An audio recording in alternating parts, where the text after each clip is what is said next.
Hello students, today we are going to study about nucleus. आज हम लोग nucleus के बारे में डिस्कस करेंगे।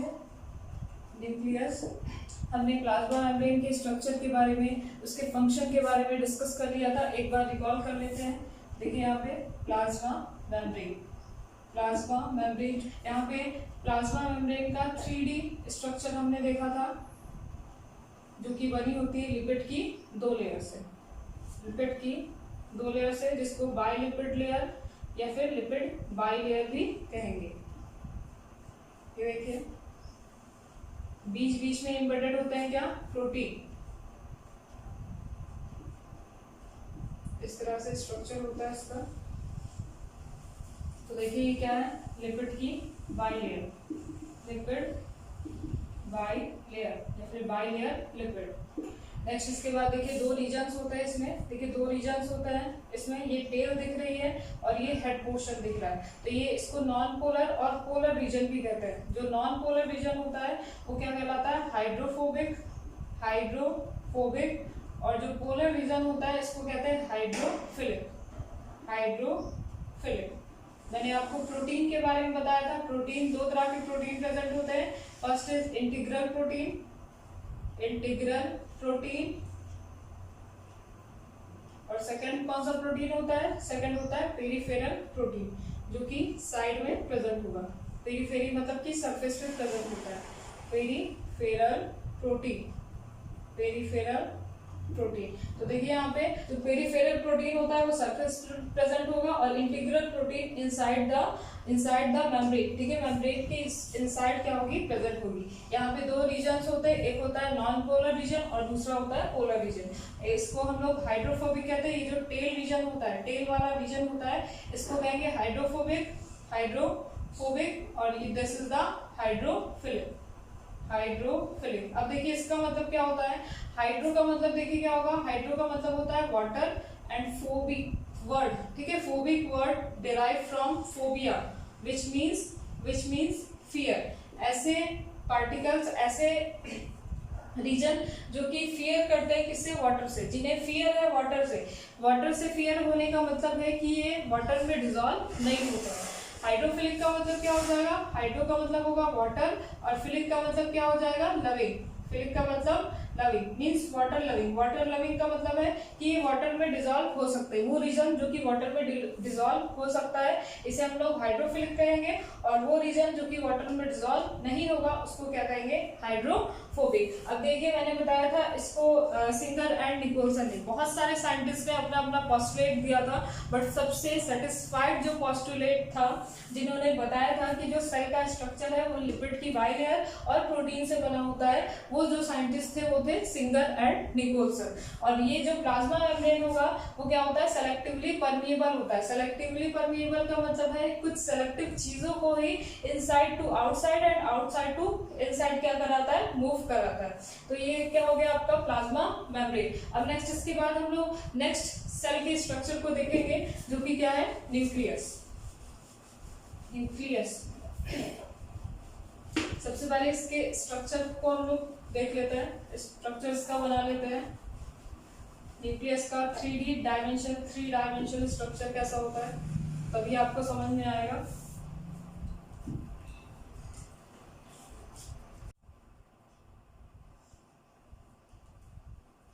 ये देखिए न्यूक्लियस का जो स्ट्रक्चर है, इसमें ये 3 डायमेंशनल स्ट्रक्चर है न्यूक्लियस का, जिसमें nuclear membrane, nucleolus, nucleoplast, nuclear core और क्रोमैटिन प्रेजेंट होता है। तो देखिए स्ट्रक्चर ऑफ न्यूक्लियस की अगर बात करें, स्ट्रक्चर ऑफ न्यूक्लियस, तो कौन कौन से स्ट्रक्चर से, कौन कौन से कंपोनेंट से बना होता है ये। सबसे पहले क्या है इसमें, न्यूक्लियर मेम्ब्रेन। नेक्स्ट इसके बाद फ्लूइड लाइक स्ट्रक्चर जो होता है, फ्लूइड लाइक, जेली लाइक जो सब्सटेंस होता है एम्प्टी स्पेस में, इसे क्या कहते हैं, न्यूक्लियोप्लास्ट। नेक्स्ट इसके बाद क्या है, यहाँ पे देखिए न्यूक्लियर पोर प्रेजेंट होगा, nucleolus and last one is chromatin, जिसमें डीएनए प्लस प्रोटीन प्रेजेंट होता है, डीएनए और प्रोटीन प्रेजेंट होगा। कंडेंस फॉर्म ऑफ जो डीएनए होता है वही कहलाता है क्या, क्रोमोसोम। क्रोमोसोम।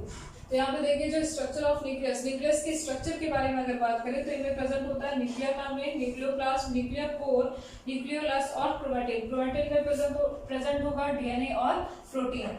न्यूक्लियर मेम्ब्रेन के बारे में सबसे पहले डिस्कस करें तो न्यूक्लियर मेम्ब्रेन क्या है, यहाँ पे देखिएगा जो डबल लेयर्ड स्ट्रक्चर है, डबल लेयर्ड स्ट्रक्चर है न्यूक्लियस में, इसी को क्या कहते हैं, न्यूक्लियर मेम्ब्रेन, जो कि प्रोटेक्ट करती है अंदर के मटेरियल को। नेक्स्ट इसके बाद न्यूक्लियोप्लास्ट, जो एम्प्टी स्पेस होगा न्यूक्लियस के अंदर, क्या है, कुछ एम्प्टी स्पेस होता है, इसी के अंदर क्या होता है, फ्लूइड लाइक सब्सटेंस क्या होता है, फिल्ड होता है, जिसको हम लोग क्या कहेंगे, न्यूक्लियोप्लाज्म। यहाँ पे देखिए प्लाज्म का मतलब क्या होता है, लिक्विड, जैसे कि आप लोगों ने साइटोप्लाज्म पढ़ा था, साइटोप्लाज्म। तो प्लाज्म जो वर्ड है वो डिराइव करता है किसको, किसी भी लिक्विड को।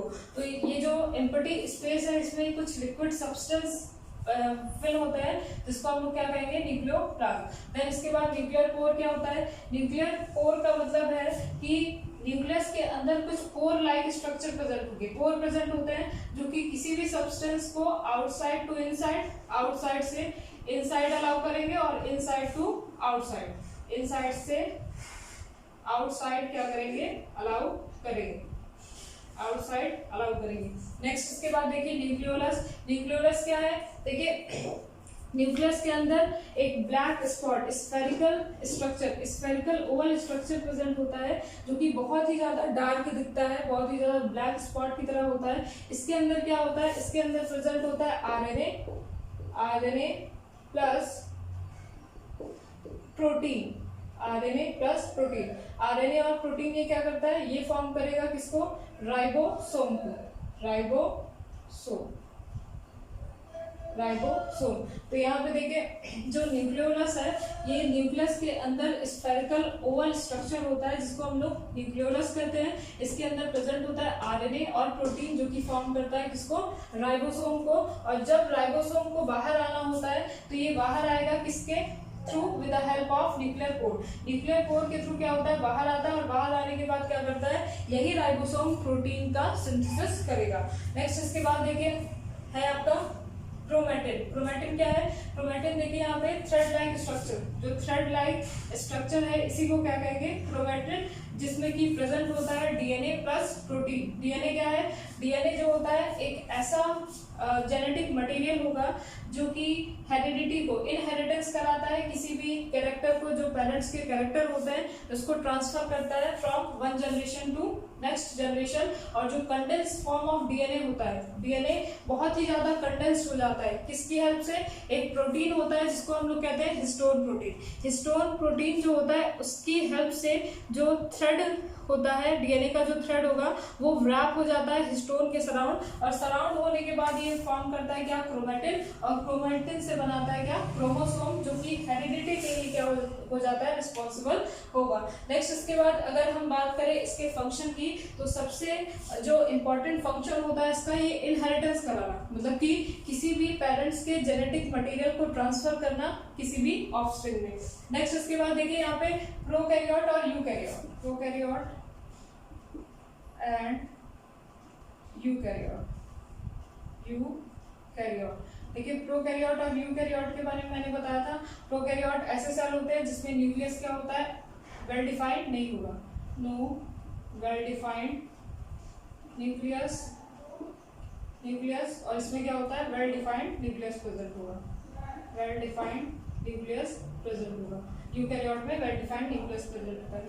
अब देखिए जो प्रोकैरियोट होता है उसमें जो सेल ऑर्गेनल्स है वो पूरी तरह से क्या होते हैं, प्रेजेंट नहीं होते, कुछ कुछ सेल ऑर्गेनल प्रेजेंट होते हैं। यूकैरियोट जो सेल होता है उसमें सारे जो सेल ऑर्गेनल्स है वो क्या होंगे, प्रेजेंट होंगे। देखिए प्रोकैरियोटिक के अंदर जो न्यूक्लियस होता है, मींस जो न्यूक्लिक एसिड होता है, इसको कहते हैं न्यूक्लियोइड। क्या कहेंगे, न्यूक्लियोइड। देखिए यहाँ पे इस तरह से इनके अंदर न्यूक्लियस प्रेजेंट होता है, न्यूक्लिक एसिड, जिसको हम लोग कहते हैं न्यूक्लियोइड, मतलब कि डिफरेंशिएट ये नहीं होते हैं। और यूकैरियोटिक की बात करें तो इसमें जो न्यूक्लियस होता है वो वेल डिफाइंड होता है, न्यूक्लियस जो होगा वो वेल डिफाइंड होता है, और सारे ऑर्गेनल्स इसमें क्या होते हैं, प्रेजेंट होंगे। This is the nucleus. ठीक है, तो ये हो गया आपका प्रोकैरियोटिक और यूकैरियोटिक, जिसमें न्यूक्लियस अलग अलग तरह से प्रेजेंट होता है। तो प्रोकैरियोटिक की अगर बात करें तो इनके सेल में वेल डिफाइंड न्यूक्लियस नहीं प्रेजेंट होता है, यूकैरियोट में वेल डिफाइंड न्यूक्लियस प्रेजेंट होगा। प्रोकैरियोट में जो सेल का जो न्यूक्लिक एसिड होता है, सेल के अंदर का जो न्यूक्लिक एसिड होता है उसको हम लोग कहते हैं न्यूक्लियोइड, और यहाँ पे जो यूकैरियोट्स होते हैं इनमें क्या होता है, वेल डिफाइंड न्यूक्लियस प्रेजेंट होता है, इसलिए इनको क्या कहेंगे, न्यूक्लियस। यहाँ पे इनका जो न्यूक्लियस होता है प्रोकैरियोट्स में वो वेल डिफरेंशिएट नहीं होता है, जिसकी वजह से इसको हम लोग न्यूक्लियोइड कहेंगे। वो इस तरह से कंडेंस फॉर्म में एक जगह इकट्ठा रहता है, ठीक है, तो इसलिए इसको न्यूक्लियोइड कहते हैं। जैसे कि अगर इसका एग्जाम्पल देखें तो इसका एग्जाम्पल क्या हो जाएगा, बैक्टीरिया। इसका एग्जाम्पल बैक्टीरिया होगा, और इसका एग्जाम्पल कोई भी एनिमल, ठीक है, कोई भी मल्टीसेलुलर एनिमल्स, और या फिर हम लोग कह सकते हैं प्लांट्स के अंदर भी इस तरह का न्यूक्लियस प्रेजेंट होगा। तो this is all about nucleus. Next lecture में हम लोग डिस्कस करेंगे सेल के अदर ऑर्गेनल के बारे में, जो कि क्या है, साइटोप्लाज्म और सेल ऑर्गेनल।